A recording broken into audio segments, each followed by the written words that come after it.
So this is why I changed my life. I had been drinking since I was like 9 years old. My step pops. You know when you used to spin around when you was a child?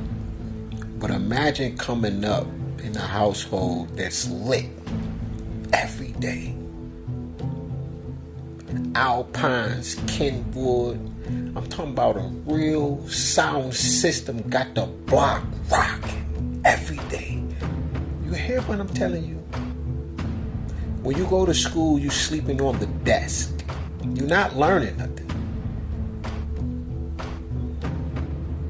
Because you was up drinking with the grown-ups. They done gave you a can of Coke 45. Gave you some gin and some juice of that Tanqueray.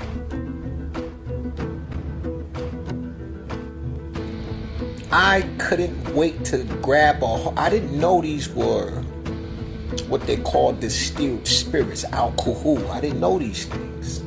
Yeah, you have but you're not strong enough.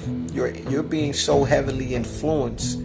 For us, young men and women, we got so. You wanted to be grown. Me, I didn't. Personally, I wasn't trying to be grown. I liked being a kid. I liked the comic books, the rollerblades, the skates, the skateboards, the nunchucks, cutting my grandmother's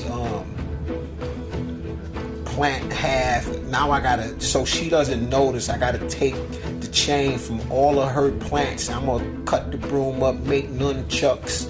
I told these types of stories before. Shit like that. I liked it, that type of shit. I drew all day. That was my shit. You feel me? But what made me want to really change my life is that I had enough of this shit. The ratchet shit. I had been trying to run away from this shit all my life. Though I would go buy bottles and shit like that. People, when they tell you the stories about me, you're going to hear all kinds of wild shit, but you're going to be like, oh shit. I had many times where I wasn't drinking at all. People will offer it. I'm like, I don't drink no more. I did that shit 1,000 times.